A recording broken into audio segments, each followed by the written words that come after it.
Hi, my name is Douglas Vogt from the Dihole Foundation. It's April 15th, 2021, and this video is going to be still in Series 4 on the Ice Age and Polyversal, Part 4H. Anyway, we're going to cover three things. One, it's the proof that there are shorter reversal periods than what's taught in school, which is basically 150 to 300,000 years. You'll see irrefutable proof that's blatantly wrong. More proof of the clock cycle running through time. There was three ways I knew I could prove that this reversal happens every 12,068 years, or around 12,000. One was obviously carbon-14 dating of sediment. And carbon-14 dating goes back to about 72,000 years. That's how accurate you can get up to that period, about 6 cycles. The other one was the 6 blank periods in space that I found. 4 of the 6 were 12,068 light years apart. The evidence, like the glass beads and the layers and stuff like that, just proves that the sun did nova. But it doesn't give you a time cycle, only things like carbon-14 dating and seeing 6 blank periods in space. But there was a third, and I was going to do it if I can find out who had all these tractor feeds when they dragged a magnetometer across the ocean surface, ocean floor, to detect previous reversals. Well, someone sent me a paper. I can't remember who it was, but I thank them very much. Geomagnetic polarity reversal model of deep toe profiles on the Pacific Jurassic quiet zone.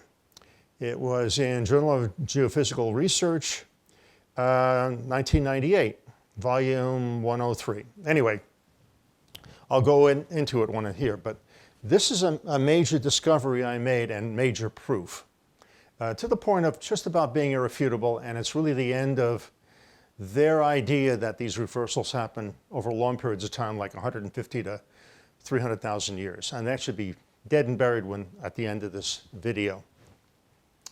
If this is the first time you're seeing one of my videos, they're basically classrooms, and they express and explain an information theory of existence. That's in Series 1. That is applied to the causes of the Ice Age and polyversals. That's what's in Series 4. You should see Series 4 from the beginning on, and you'll get the idea. It's irrefutable, the evidence I present, both in this and my 2 books. Remember, the philosophy has to come first. If it doesn't, you can't figure this thing out. It's like, I give the example quite a few times, of a 10,000 piece puzzle. If you don't have a picture of what this thing looks like, the picture is the philosophy. When you pick up a piece of the puzzle, which is a phenomena, you don't know where to place it. You don't know how this fits in the bigger picture. That's the problem science has right now. I just had a more accurate picture of what reality really is, and that's why I was able to figure this stuff out. Anyway, this is the third iteration of the Theory of Multidimensional Reality, and this is the one I did in 2007, and the second one, it's quite good. Chapter 8 in here is a tremendous amount of proof that our sun novas and the clock cycle and stuff like that. It's all in there. Okay, for those who are novice to this, I'll briefly say we're basically taught in school that there's like a bar magnet in the center of the Earth. Of course, it's not true, but this is how they envision it because they learned that in physics in high school. So Einstein said one of the 5 most important unsolved problems is what is in the center of the Earth, the Earth's magnetic field, and what creates it. I have my explanation that's in this Series 4 in the beginning. It's related again to the philosophy part, which is presented in Series 1. There's 2, currently in physics or in geology, there are 2 philosophies. One is called uniformitarianism. I'm just going to call it uniformism. It's shorter and easier for me to say. And the other one is catastrophism. One is, by the name indicates, that things happen evenly through time. What we see here now is what has always happened. There's never been a cataclysm or reversal or anything like that. It's going to happen always the same way. That obviously has proved incredibly wrong in recent years. The catastrophism goes back to the beginning, I think, the later part of the 18th century and certainly through the 19th century. So that's how they looked at it. Again, this is what we're taught in school. Before, it used to be 600,000 years, which is a total joke. You'll see why. Again, the model, you can't have an iron core in the center of the Earth. An iron core does not create a north magnetic field, and it doesn't reverse itself automatically. It can't be a geodynamic. I go through that in Series 4. I think I said here which one here. Series 4, Part 4F. It cannot possibly be that for many reasons. And this, again, is the model that I use in Series 1, including on the Hebrew alphabet. It's the same model of what's going on. This is the magnetic field. When it crosses this imaginary x-axis, it creates a big spike of energy. We call this our matter world. Well, this is what's happening in the center of the Earth, and what happens to a sun when it hits that imaginary X cycle. You got a spike of energy. Okay, this is the paper. Now, what they did was, I'll try to wind up not getting in front of the screen so much. They did 2 tracks. This is track 1. This is track 2. Over, they say 750 kilometers. And it's 150 degrees east, and north is about 22 and a half, down to 20 and a half. And you'll see a big close-up. What he's saying is this is the Jurassic period, which is, late Jurassic was 154 million years ago to 142, 147 million years ago. This is a map of what we're referring to. This is the Mid-Atlantic Ridge. Many of you are more familiar with that than the Pacific one. And what this scale says here, because you probably can't read it from there, this is recent stuff. They say 96 million years, all the way back to over 100 million years. So this is, the red stuff, it stands greater than the green or the blue. In the Atlantic, they know it spreads about 1 to 2 inches a year, depending on the location. Here it's like 2 inches, here maybe 1.5 inches. On the Pacific side, you can see it's much larger. And that's where it's interesting. Their study area is off in this area here, north, about 20 degrees north of the equator.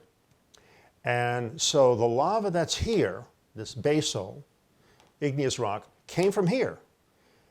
So all you need to know is if you know the rate of spread, you can come up with how many years this represents. You got it? Okay. Here's another map. This is the reference for it if you want to check it. So here's your fault area where the lava comes out, and this is the study area off in here. Actually, it's off in here. This is a Google Earth photo.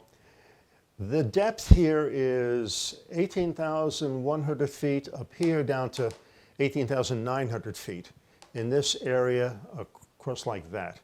Now they had 2 paths to try to avoid these seamounts, which are probably, a bunch of them are probably volcanoes, dormant or maybe active. So that's what they were doing here. Let me see if there's anything else. Okay, this isn't, now, in their whole article, they never wind up mentioning which rate of expansion they're using. They refer to, I think, Glomar Explorer. I'll go into it later, the exact quote from the journal. But I had to read a number of journal articles and NOAA to get what they were saying. So in the Atlantic Ocean, as I said, 2 to 5 centimeters translates to about 1 to 2.5 or so inches a year. In the East Pacific rise is faster, 6 to 16 centimeters per year, and some places more than 20 centimeters per year in the past.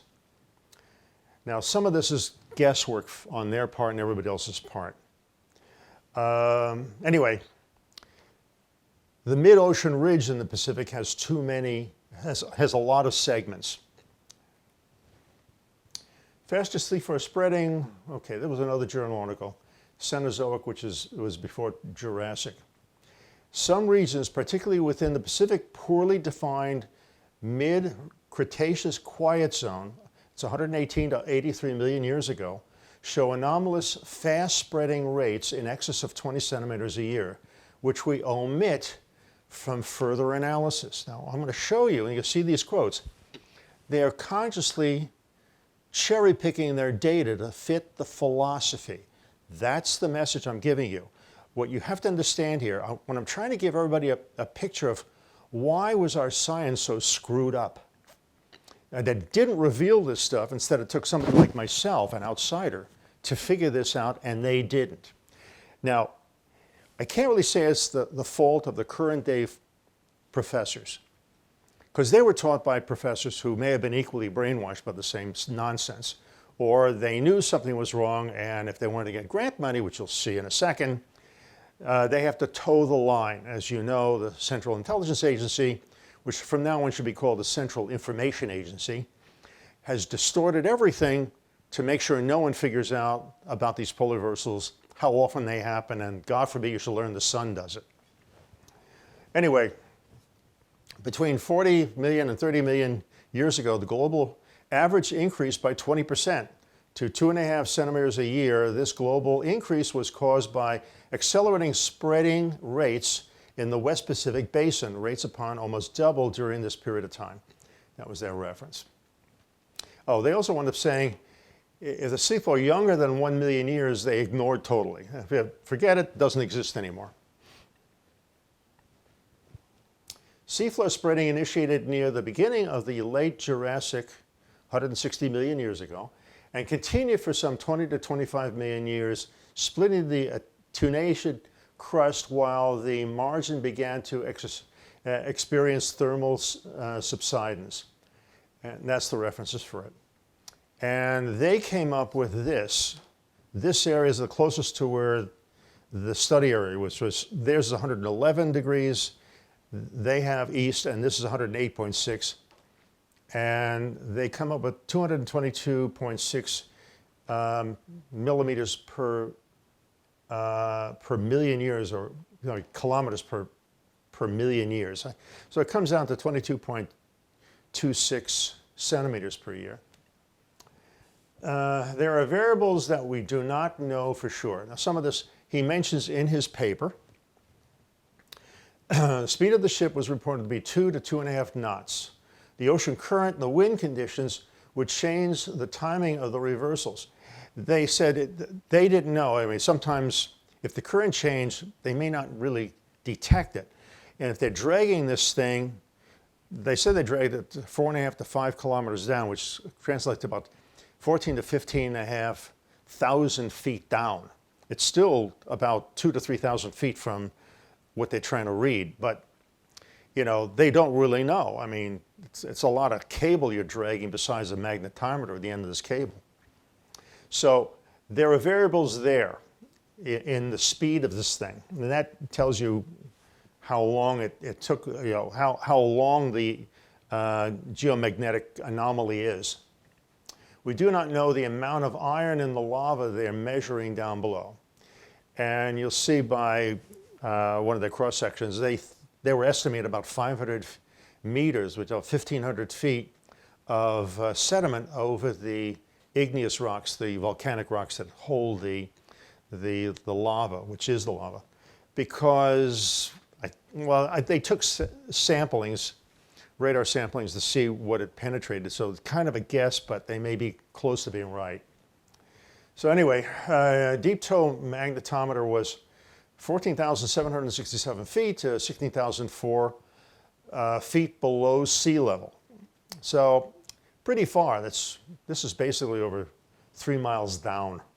It's a very deep part of the ocean. We do not know how much data they discounted as paleo-intensity fluctuations. It's a nice way of saying, I've heard they used to call it, well, they still call it magnetic excursions, like it's going on a vacation. Anyway, we do not know for sure what the rate of expansion during the Jurassic and Cretaceous periods. It might have been faster because it was a young Earth till growing. That's my ad. That's what I actually said. Again, here's the depth of it. So, converting this stuff to reversals and the length, how many kilometers.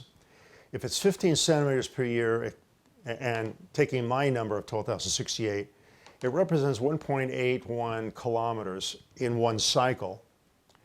And in their graph, you'll see in a second, is blocked off in 50 kilometer sections. So in a 50 kilometer section, that would be 27.62 reversals. 20 centimeters, it would be 2.416 kilometers over one cycle. In 50 kilometers, it would be 20.72 reversals. And taking that higher number, the 22.6 centimeters, it comes out to 18.62 reversals in 50 kilometers. So it gives you an idea. This is the known stuff. The speed is more known than what you'll see what he came up with, than the 150,000. Okay, here's excerpts. First one I put right up here. The research was supported by NSF grant, and there's the grant number. The reason I mention it first is, remember, I showed you and proved to you. First the Defense Department, and then when they created the CIA, it got the job. He who pays the piper plays the tune. So if you want to get National Science Foundation grant money, you're not going to go to them with an experiment that's going to prove the sun novas or their short-term reversals. You're just not going to. You're not going to get the money. And your college and university is requiring you to bring in money for the school, so it's publish or perish. I mean, perish meaning you're out the door if you don't get money in here. You don't get tenure. Keep that in mind. Remember, follow the money trail. Magnetic lineation, that's what this is called, constitute a continuous record of geomagnetic polarity epos, and therefore they are the foundation of much of the geomagnetic polarity timescale. This is important. They've used the seafloor spreading as a way of estimating the timescale on the Earth. Although we could not uniquely determine which anomalies result from reversals and which represent field fluctuations. In other words, saying, oh, it didn't really reverse, it just had a hiccup one day. Our model implies both a rapid reversal rate and low magnetic field intensity during the late Jurassic. Now we get into, this is actually from the paper. This is the igneous basement. This is what they're trying to read here. This is sediment, overlay it. They're estimated 500 meters. I don't know if it's true. They don't know it either. And so they're at 5 kilometers. They're dragging that thing across here, or a little above. Now this is the reading in nanoteslas. This is where it crosses the x-axis, that imaginary x-axis. But you'll notice really, the reversal happens immediately, in one day. Immediately it reverses. Regional field variations are removed by reducing the data to the 1985 International Geomagnetic Reference Field. In other words, they went by, this is what you had the rules by which you had to play the game. Any of your data that showed it's wrong was removed. You want to know why science got screwed up? Now you're seeing it firsthand. We tried both approaches, but the empirical method was not reliable owing to interference among closely spaced anomalies. For those who don't, empirical means the actual physical evidence that they got, the data they got, contradicted that and their model that they're working on. So they shit-can the good stuff. Oh, let me go back. I have one more. Our data contain many small anomalies and some long wavelength variations that make it difficult to determine anomalous boundaries simply by zero crossing, crossing the x-axis. Polarity boundaries were modeled with a resolution of 250 meters. Well, that's a problem. If you have you can't really say that a reversal makes us fit into that rather than 1,000 feet. This would be equivalent like 700 or 800 feet. And if it was moving at 1 inch a year, 12,000, you get to 1,000 feet. This is almost, so that may be a mistake on their part. Represent even very small amplitude features, anomalies whose amplitude were less than 10% of the peak-to-peak amplitude of the dominant anomalies nearby were not modeled because we felt. I have feelings. That's philosophy again. They were likely, again, his feelings. He should remove that and report it anyway, because by paleo-intensity fluctuations, again, fancy word to say, we don't like that data, we're going to remove it. Rather than reversals, although this citation was somewhat arbitrary, yeah, you might think so, it is common practice to ignore some or all of the smallest anomalies. That's true. In one of the earlier videos I showed you, quote, right from the journal Science, from paper, it was common practice to remove any reversals that were less than 20,000 years. Well, gee, if all the reversals turn out to be 12,068 years, you're going to remove everything that you don't like except the very strongest of reversals. Older, smaller amplitude anomalies show a striking regularity of period and amplitude that makes it difficult to correlate by distinctive characteristics. In other words, he's admitting here that he found a lot of these short-term things that some of them he threw out. Thus, we considered it inappropriate to retain polar blocks less than 1.4 kilometers in length, corresponding to a period of 22,000 years. Gee, so he's basically making sure that only a reversal that represented by the ocean floor really spreading a long way is going to show up, and all the shorter ones will just get rid of. At this point, if you're a geologist, you should be hopping mad that our profession has been screwed up by this kind of thinking and attitude. This is called institutionalized stupidity.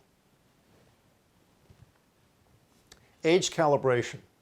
To use this approach, we need a spreading rate and a tie point. Both were determined from a sea surface magnetic profile from a prior cruise, DV Glomar Challenger. I've heard of this ship before. No place in his journal article does he give a rate openly. I had to go to other sources to find out the rate. That tells me, and should tell you, he knew he discovered a real major problem that goes against accepted theory that's going to get them all killed in 25 plus years.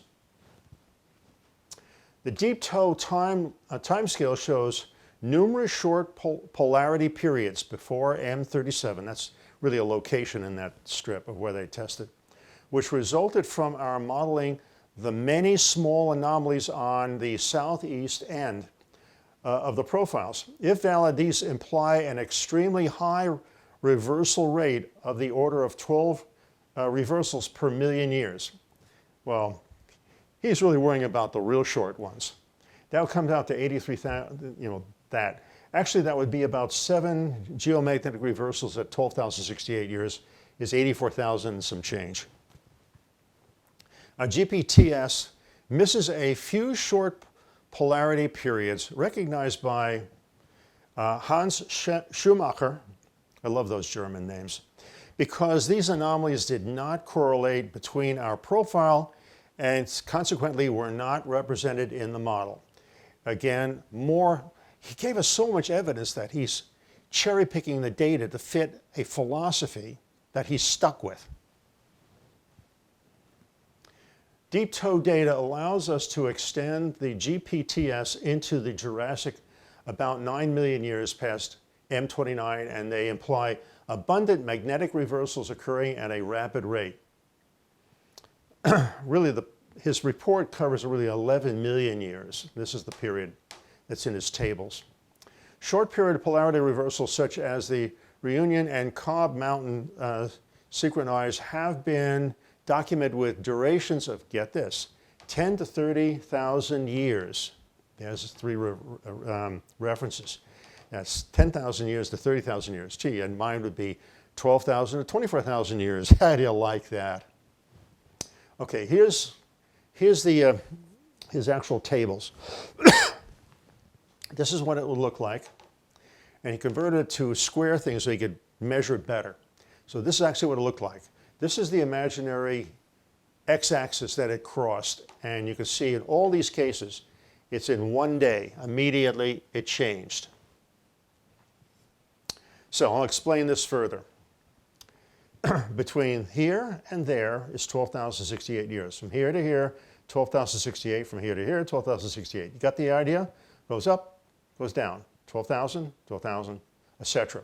Now he's got spikes here that represent this, because some of this is because either his speed was too fast at the time because of current or wind. They mentioned wind and weather affected them. What else can you say? I mean, that's why you'll see some of these, but he recognized it as being there. So I counted how many within a 50-kilometer section. That's what this number is. Now this number is based on how many years that represents using my 12,068 number. I have a table later, you'll see what this is all about. This is a nanoteslas in its field strength of 200 and 200 up and down. So 156,000 years. If you took using this is 150,000 years for reversals. Now, he says the whole thing is supposed to be 11 million years. In my table, you'll see what this all adds up to. It gets embarrassing. But this is how many reversals we have in 50 kilometers. 14. This is 250 kilometers, goes up to 500 kilometers. So 11, 14, 11, 13, 7. I think that's the lowest one he found, because it probably expanded fast here. These shorter ones, I was thinking about it. Why would it have a very short area? It's possible when, remember, it's over 10,000 kilometers from where this lava originally came out of. And you don't know what's going on between in that 10,000 year period, 10,000 mile period, sorry, kilometer distance. It may have been a quake. It may have been a volcanic eruption that slowed down the flow of lava going in a westerly direction. Anyway, you can see how many years in between each one of these. Finally, this is the first line that I showed you. Had a full 750 kilometers, 9, 15, 13, 19, and 22. And if you've been following these, it gets a little ridiculous. Like this would be 3.3 million years over this period of time. This is track 2 they did. And again, it's similar. 9, 12 reversals, 11, 12, 17, 10, 8, 16, 9, 9. This is the last of it. They didn't finish from 700 to 750. Yeah, I don't know why. So I only took, on track 2, I only took it up to 700 kilometers. So 11, 15, 6, this is the lowest actually, but this is the greatest expansion, 12. Here's the table. Using a reversal period of 150,000 years, for track 1, this is track 1, you have a total of 189 reversals he has recorded. With my number, it comes out to 2.28 million years. For track 2, only 14 observations, 157, 1.894 million years. If you took 150,000 between reversals for track 1, you wind up with 28,350 million years. Track 2, 23,550 million years. That blows past his study area, which he admits to, which doesn't make any sense to me. He doesn't comment on it, but he doesn't do this. He does not do this kind of work on his own research. If he did, well, maybe he did and said, okay, I got a problem. If I submit this paper, NSF, National Science Foundation, is never going to give me a dime again. It's possible. So, if you have distance and you have a rate, you know the time. So, between here, this is where roughly in this area is where the lava came out of, poured out of in this fracture. And over time, it wound up over there. This is 10,341 kilometers. Pretty far.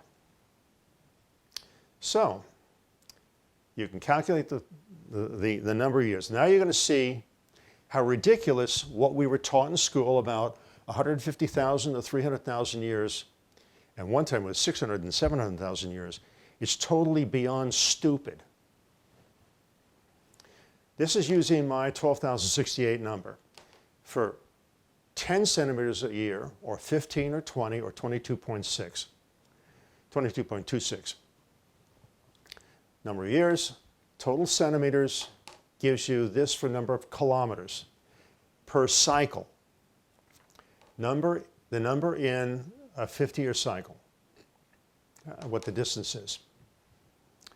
For this, for 150,000, taking these rates that we know, 150,000, you wind up with only in the 50-kilometer blocks that he studied, it would be only 3.3, 2.2, 1.7, 1.5. If it was 300,000, you just double it and it winds up, boy, half the distance here. But the issue is, in all of his studies, the lowest one was 6 reversals in 50 kilometers. Here he's saying 150, and you got 3.3 on down to 1.5, using 150,000 years as a period. Doesn't make any sense. So you throw this out. This is garbage. You want to know where they got the 150,000 year and the 300,000 years? Here's the table. Years of reversals. 300,000, 150 in my number. Kilometers in the cycle. Total years in one reversal cycle is that. 155,000. They had to have known the distance per year. They must have had that when they came up with that number. Same thing goes for here. That's where they got the 300,000 from. If it was faster, it'd be 310 there. We used to be taught the 600 to 700,000. That's where they got it, and this is exactly how they got it. But they didn't think this thing out. It's incredibly stupid. Usually the 12,068 year cycle falls into proper Cretaceous to middle Paleogene periods. This is if it was going at 10 centimeters a year, or 1.21 per cycle, 1.8 in here. The distance, now the number of cycles in this, you take this and divide it into here, you wind up with the number of cycles that 10,341 kilometers represents. So this is then the years. We can figure out the years. So I got 103,000, which is the latter part of Cretaceous into Paleogene, the one after it. It goes on for that's Cretaceous, then Paleogene is here. So you get an idea. Maybe they think Jurassic and Cretaceous is really older than it really is. If it's 150,000 years between reversals, and you have the number of cycles, this is what the years are. Look at this, 1.28 billion years, 856 million, 642. This gets you to, falls in the middle of Paleozoic and upper Proterozoic periods. This is where the primitive one-celled animals are. Reproduction started, and some plant life, the most basic. Not what was in Jurassic and Cretaceous at all. And it was 300,000 years. This is when oxygen, multicell life, and funguses were formed only here. I mean, this is how ridiculous it gets. When you see this, you realize this is all crap, what we were taught in school. This is where the rubber hits the road. This is all nonsense, pure unadulterated crap and nonsense. And they could have figured this thing out a long time ago. So that's what it is. They probably are dating this stuff, both Jurassic and Cretaceous and the others, older than it really is. And it's probably because they were using some of these numbers in here or modified this stuff. This video is just another example of how science has been destroyed by government who wanted to hide the fact that the Earth has been visited by short-term repeated cataclysms caused by nova of the sun, massive earthquakes, floods, ice age, mass extinctions, creation of new species. This is stuff they can't explain or they don't want to talk about. Basically, it's the clock cycle. The only way to figure this thing out, like I've told repeatedly, is you have to come up with an information theory of existence. Matter is not the dominant thing in the universe, it's the information that creates the matter world we're in. Just nobody expected. There's a clock cycle that's involved in this because this is like a created reality we're in. That's why the cycle shows up, whether you like it or not. You now saw the physical evidence. So I have three major things that prove this clock cycle existed. The seafloor spreading and the dating of it, the 6 blank periods in space, and the carbon-14 dating of 6 polar reversals and ice ages. You can't get away from it. Any intelligent person, average person, this should be enough proof to everybody to realize we have a major problem, that this thing's going to happen again. The next Gleisberg cycle is going to happen between September and December 2046. I'm afraid that's when it's going to be because 136 Gleisberg cycles is 12,068 years. And the Torah on top of it gives a date, an actual date of October 16th, 2046, dead center of when the next Gleisberg cycle is going to be. And the rate at which the Earth's magnetic field is moving toward Nova Zembla, north of Russia. And the decay rate of the Earth's magnetic field is fitting an exponential curve.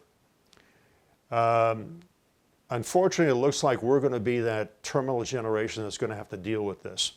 Now you understand why the Dihole Foundation is probably the only one, well, the government's doing it also, but they made a $21 trillion mistake, if you saw. Video series 4, part 5, I and H, with their survival tunnels built in the wrong place. I think we're the only ones that are actually going to try to save people's lives by finding the locations in the study area that's 15 degrees north and south of the equator. I need to find more geologists, both in the study area in the United States and in Europe, and more engineers to design the cave door. The next video will be what I was going to do originally, which was in Series 4, Part 6B, which is answering people's questions from Part 6 of the cataclysm and what to build and where to go and stuff like that. After that, I'm going to do a video on, it'll be called Series 5, it'll be on all the mythologies I collected in Reality Revealed, written actually 42 years ago. It's amazing, time flies. And you'll see the ones who survived this thing, the vast majority, survived it in caves. Anyway, I hope you learned something. Maybe you learned a little more than you really chose to. But here's your 3 proofs that this event does happen, and it's a short-term clock cycle of 12,068 years.